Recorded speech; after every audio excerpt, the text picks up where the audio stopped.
Hello friends, welcome to this video, and today we are going to start with working with R, uh, and we'll be creating our R objects, and we'll see what different data types we can use in R, how to create different R objects, and what are their basics actually.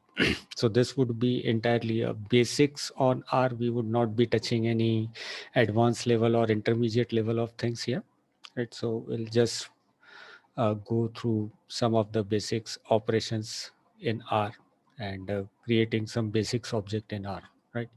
Before I proceed further, I wanted to show you the third way of accessing and executing R script on your Windows 10 machine.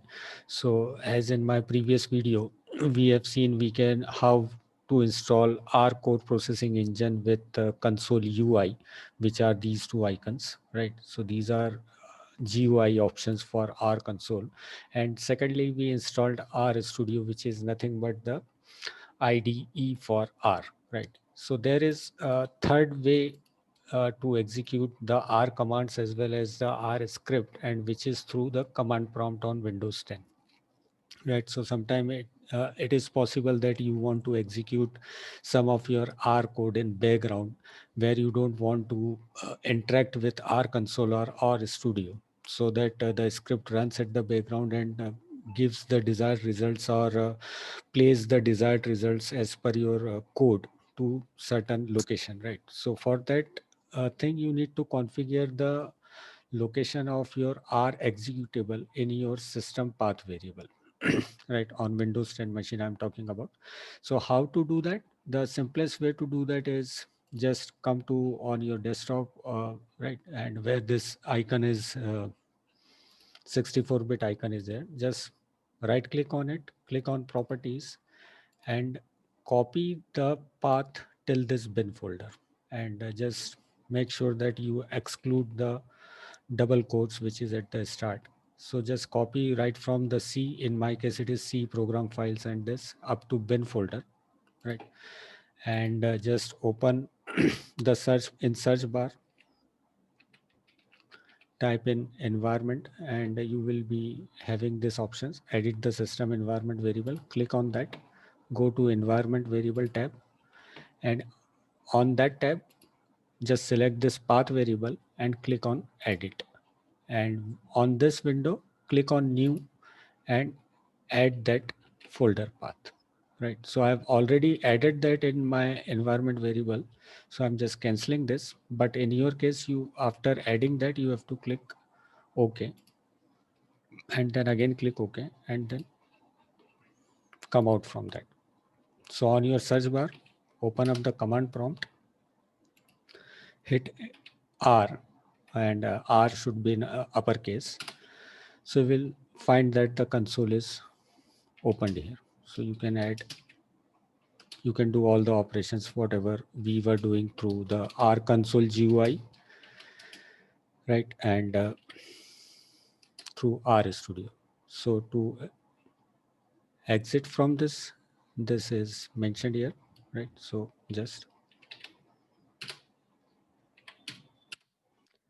all right. So if you want to execute R script through this command, so first you need to have that R script created. So in my case, I've created one R script which is test.r, and it is at location, right? So you need to type it R script. R should be in uppercase and rest of them are in lowercase, and then give the name of the file. Similar as we do in Python, right? So the same way is here. So you'll see the whatever code is written in test.r will be executed at the background. And if there is any print statement in your test.r script, the output will be printed out on the console. So just thought to share this with you, and it can be useful sometimes. So if you want to run any R script at the back in the background actually. All right. So let's start working with R now. And let's open up our R Studio. I already have it open.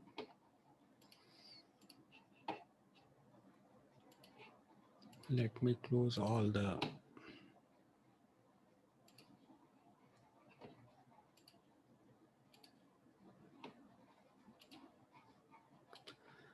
right. So to open R Studio, I need to give R Studio in the search bar, click on open R Studio link, and here I go. Right, so this is my R Studio. Let me clean all my history. Environment is empty. That sounds good. Yeah. And I've created one first underscore r dot underscore script dot r file.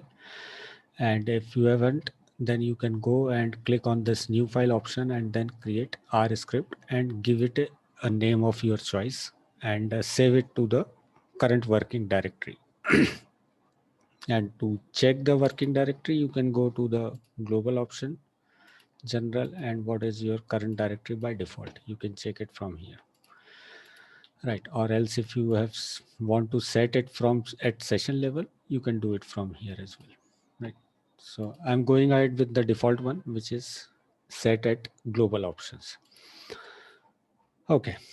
So now the first one and the foremost important thing which is in R is the assignment operator actually.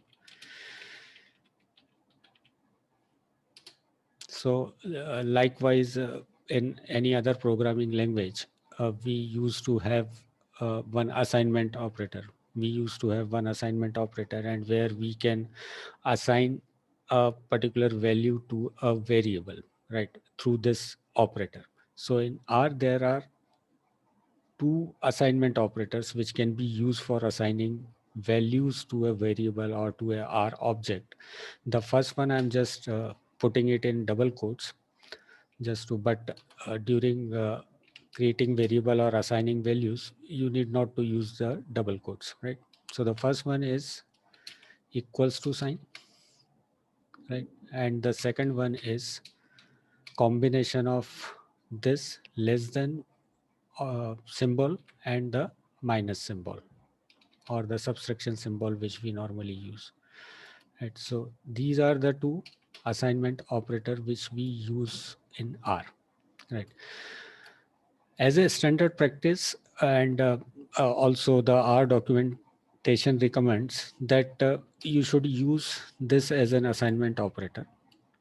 The reason for that is most probably because going when we'll start working with the different objects in R and when we'll be doing some comparison or equality checks and all those stuff.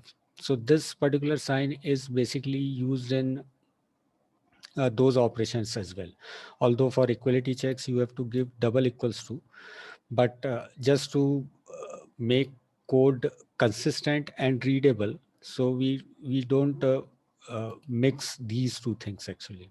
So as a coding practice, uh, obviously preference is yours actually if you want to use this or that, so it's totally up to you, but be consistent throughout the code. If you have decided to use equals to single equals to sign for assignment, then keep continue with that. Don't change it to this in later stage. It will not create any negative impact on your code or the output of the code, but just as a best practice, that is advised to use any one throughout the code, right? So I would be going through this one because I prefer this one, right? So let's say you want to create a variable, for example test. You need just add this symbol less than and then minus and assign any value to it, right? So same can be done through this sign as well. So if I want to print test one,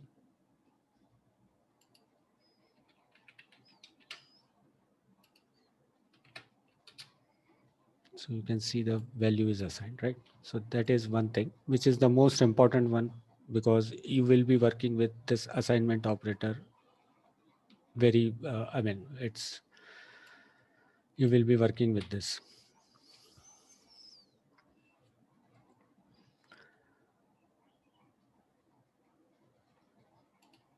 Right. So coming back on another thing which we can do with,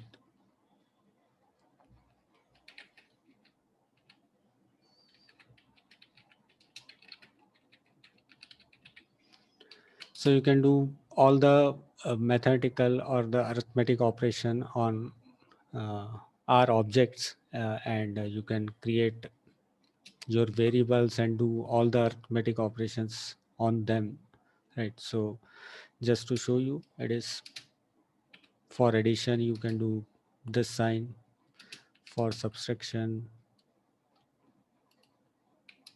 this, for multiplication you have asterisk sign, for division you have this sign, right? For modulo you have to use double percentage sign. It follows the standard uh, bracket rule of mathematics, right? So for example, 3 multiplied by 10 plus 3 will give us 33, but 3 multiplied by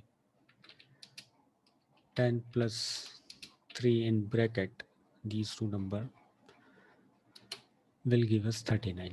So the standard, nothing new in R. So these are the standard mathematical formulas, you can say, or calculations, and the standard procedure of mathematical operations.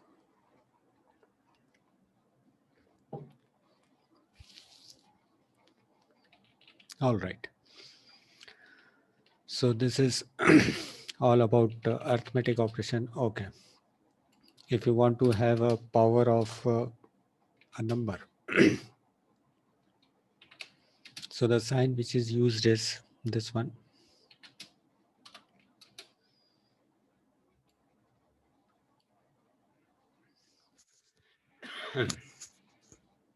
Right. So you will get the output as this 32. So there are other options